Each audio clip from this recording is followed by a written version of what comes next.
All right, so this is the with spoilers analysis of Children of Dune. So this one's about 9 years later. It starts. So it kind of starts with Leto and Ganima's relationship with each other as siblings. In typical Frank Herbert style, he kind of just immediately makes it weird right off the bat. And so, because they're both like Alia and Jessica, and they have like other memories from past lives. And they're like Paul, where it's not just the maternal line, they can do the paternal line.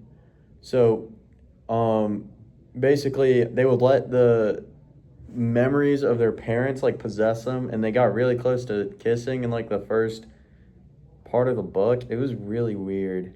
It was like completely unnecessary. I don't.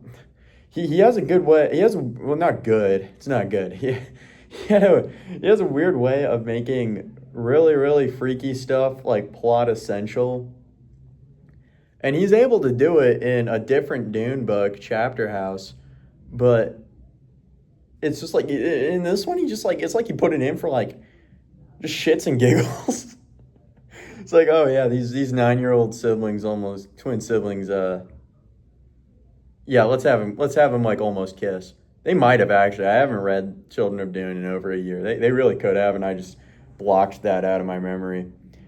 Um, I imagine this is where George Lucas picked up all his Star Wars ideas with you like what 4 or 5 times Luke and Leia kissed on screen. Before he just decided they were siblings in the third movie. But, so basically, Alia is the leader of the Atreides Empire. She has been for a number of years, and she's kind of starting to go crazy. Alia is kind of starting to lose her mind, and the memories of the old Baron Harkonnen are starting to possess her, and just tell her like, "Oh, you should do this." And it's like the most stupid thing ever, and she's kind of just going crazy, desperate for power. She was plotting to either have them killed or to force the twins to be completely subservient so that she could hold the throne like forever. And she's still with Duncan, Idaho, although this time they're both of legal age. But she's cheating on Duncan, Idaho with a ton of dudes. But again, it's like she mentioned the Frank Herbert mentions that in the book, and then it just goes nowhere. Like this dude. But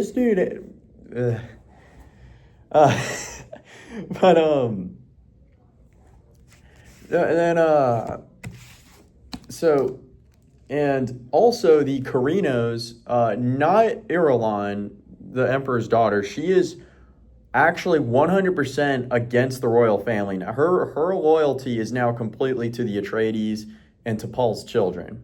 But the Carinos, via one of Irulan's nephews, so she has like some younger sisters. Her younger sister had a kid. What was his name? I can't remember it. Faradin Carino. And he, they were training him to basically train in the Bene Gesserit ways. They like kidnapped Jessica for this, so that she could train Faradin to be a Bene Gesserit, and so that he could take back the throne. Because under Alia, I mean, Paul was a man of action. So like, I mean, like to some people's perspectives, he was like the best emperor ever, man of the people. To others, he was like Genghis Khan or like Napoleon. He actually did compare himself to Genghis Khan and Hitler in terms of kill counts. But Alia, however, was a complete despo. Everything Paul stood against. And you'll come to that later, because there is a figure. He's a blind preacher. He's called, and that's his only name. It's just the preacher, and he's blind. He's super old, and he would basically just spend all his time just absolutely shit talking the state of the Atreides Empire and what Alia let it descend to. Um, and on top of being blind, which is already kind of like a frowned upon that you're alive and blind. On top of that, he's also just speaking blasphemy because this is like a theocracy too. Because this is like this government is completely controlled via religion. That's how Paul got to the state he is. So uh, so he's also just committing blasphemy, this preacher guy, but no one is killing him. Like, everyone knows about it, but no one is doing anything because he bears too many resemblances to Paul to the point where people are seriously questioning whether this guy is Paul Atreides. But if he was Paul Atreides, why would he be saying all this stuff about his own empire? And why wouldn't he just take it back? Because he definitely could. And that's kind of a question throughout the book. You find out like halfway through, or even earlier maybe. Yeah, it totally is Paul. He walked into the desert and he didn't die. Because Paul was raised on like an ocean planet, but his home is Arrakis. Everything about him is made for Arrakis. And he views that as a true home over his old planet Caladan.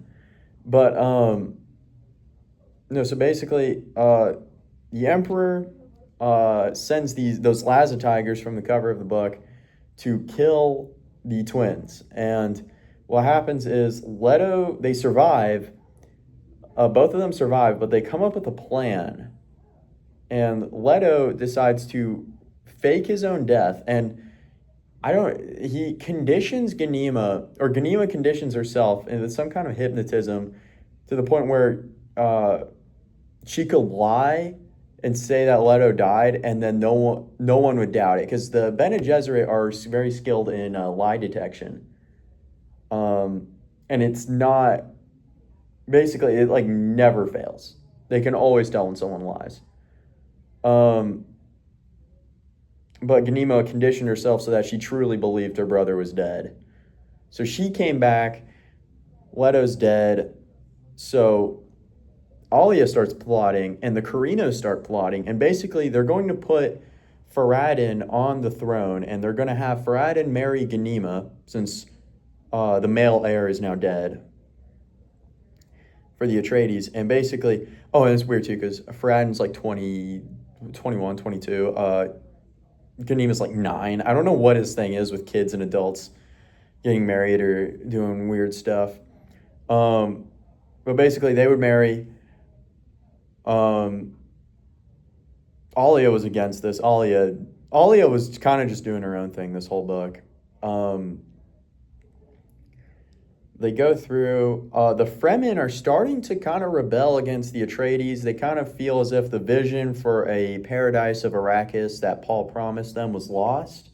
And they don't like how they essentially became like the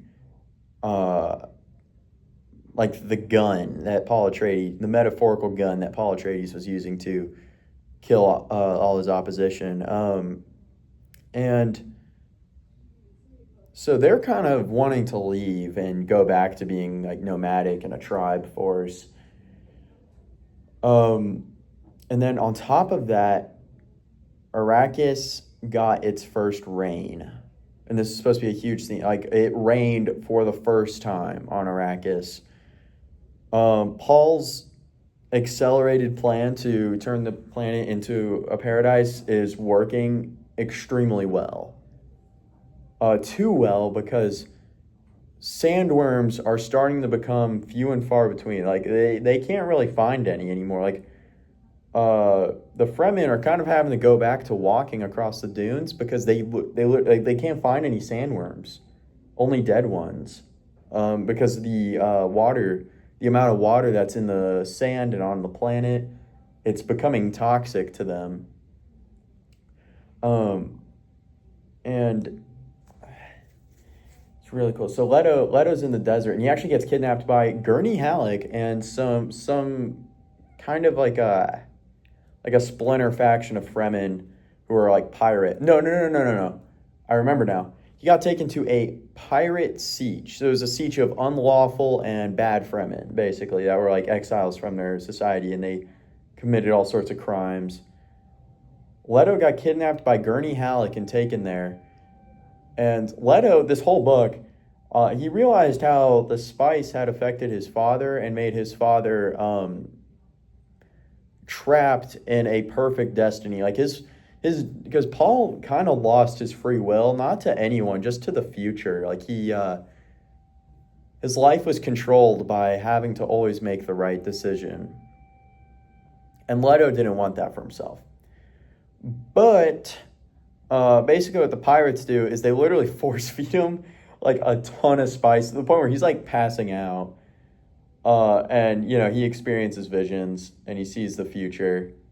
And then Leto's locked by it. And Leto goes out, he kind of explores the planet, he gets a feel for Arrakis, because he's been raised basically in Arrakeen his entire life. He doesn't really do much outside the city. And he allows, and this is what the inside of the cover, this is not a still suit, because I know they had that as like the suit that like recycles all your water from bodily functions, which is really gross. That is not a still suit. He allowed sandworm babies, which are kind of like this amoeba slime type of organism before they take on like a worm form. It's like they're called sand trout, and they're basically like this amoeba kind of slime. And what kids will do is actually they'll bite them because they have this kind of this green syrup. It's like their blood. It's like candy. And then also, to my knowledge, and I can study it more because I actually have the Dune encyclopedia. It's like one of the coolest things I can brag about. It's not the real one. It's like I built it. Like I built a whole book of the Dune encyclopedia, which is really cool. It's like one of my coolest things I can brag about that I have. Because it costs like $400. No, it got 400. Exaggeration. It's like 150 to 300. It's stupid expensive, and I'm not about to pay that for a non-canon Dune book. But basically, to my knowledge, the sand trout will interact with water deep below the planet's surface, because sand trout love water. And so basically, and it's kind of a self-sacrificing thing. They'll basically turn into spice. They'll interact with the water and they will secrete spice, and it's basically just worm shit. Or maybe not. I don't know. I hear a lot of Dune fans adamantly say it's not worm shit. So it's probably something more complicated, but I don't know. This is just my thoughts, so you probably shouldn't go off what I say. Plus, I've also, like, these were like a year ago that I read these. But basically, what kids will do is they'll actually, like, wrap the amoeba around their hand, make, like, a glove, and it's, like, kind of something they play with. But eventually the worm will detach and it will vehemently want to get away because it will attempt symbiosis. Because the way worms are made is by a ton of sand trout, like, forming bonds with each other and growing. So they'll try to do that with humans, and then they'll be like, oh, I actually don't like the blood and plasma this human's giving me. Get the hell out. Get the hell off me. But what Bene Gesserit can do is they can control the enzymes and hormones their body creates. So what Leto did was he controlled the enzymes in his blood so that he was actually a match for the sand trout. And he attracted like 5 of them, and they grew all over his body. And he like made sure to claw it to make sure he had like a face pouch, because it was trying to cover him completely. But he always made sure to claw it off his face. And so basically he had a sand trout suit of armor, and it's so cool. And he could like use it for sustenance too, because you can bite into it and get that syrup. And he was just using that for sustenance now. And at this point, his visions and his powers are about the same level as Paul's, which is in and of itself an accomplishment, because Paul is genetically bred to be perfect. But his mom, but Leto's mom, Shawnee, she wasn't. She was like wild genes. Jessica actually really disapproved of Paul and Shawnee's relationship because Shawnee would not deliver good children. Funny enough, and then Leto becomes like a god. Um,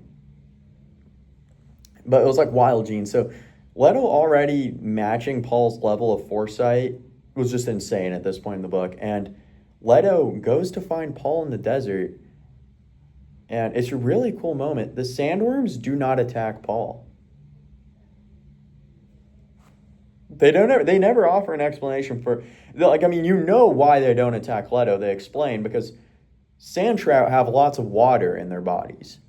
So basically, it's like if I saw a big bottle of like pills with like a skull and crossbones on it. Like it's obviously poisoned. I'm not gonna eat that.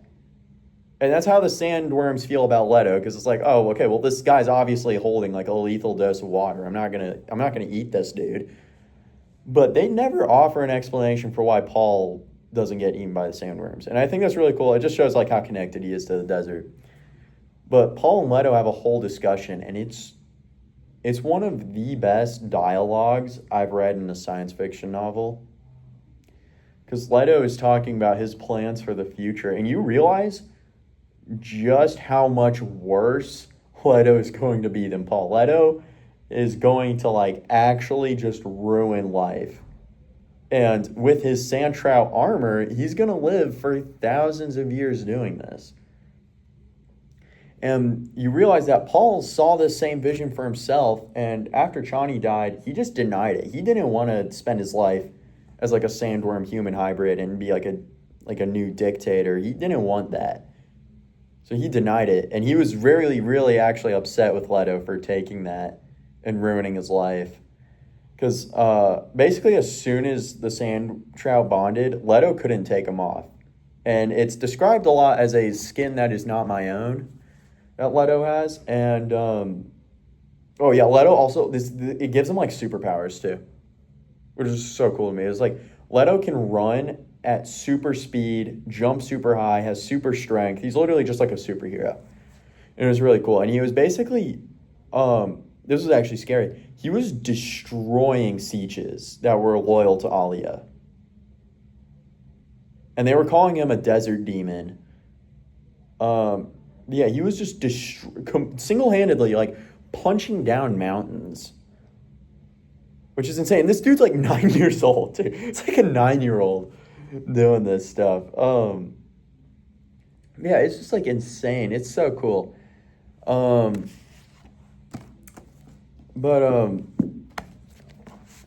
And basically Leto eventually confronts Alia at the end of the book, and Alia is having her final confrontation with the Baron, because while Alia listened to what he said, she was very grudgingly doing it, and she kind of turned against him at the end. And in a final act of free will, she kills herself. She like jumps off the roof. I think Stilgar and Duncan duke it out too, if I can remember right. But it was Duncan literally just rage baited Stilgar into murdering him, because I don't think he wanted any part of what Alia was doing. The Fremen decide to leave the Atreides Empire, but then Leto pops up. What the Carinos did not expect with Farad'n being trained by Jessica is that she like fully indoctrinated him. So now he is on the Atreides side as well, and not Alia Atreides. He's on the side of Leto and Ghanima Atreides. Because that's who Jessica was also with this whole book. Jessica does not like Alia. They are not on good terms. But Jessica and her grandchildren are on very, very good terms. So Farad'n is now allied with Leto and Ghanima Atreides. Leto has returned to the throne. He has taken his place as the new emperor of the universe. And Frank Herbert, he decides to just marry his sister. Yeah, no, like Leto and Ghanima just get married at the end of the book. And it's explained that there's no romantic attraction between them, and that the marriage was simply so that um, the marriage was simply made so that any of Ganima's children would still carry the Atreides name. But then Farad'n and Ganima still end up getting together, and Leto decides to take over the breeding program of the Bene Gesserit. So he like completely just shuts down the Bene Gesserit, and he's like, yeah, I'm gonna have my own breeding program. I'll do things how I see it. Starting with Ganima, Atreides, and Farad'n and Karina. Super cool though. This book is basically a giant setup for God Emperor, which I guess had Frank Herbert completed his seventh Dune book, God Emperor of Dune would have been the center of everything, which I feel like is a very fitting place for it to be. But yeah, that was just my thoughts on Children of Dune. I think it's super good. I just honestly I just like all the other ones better, which goes to show how good all the books are because I loved Children of Dune. But yeah, that was it.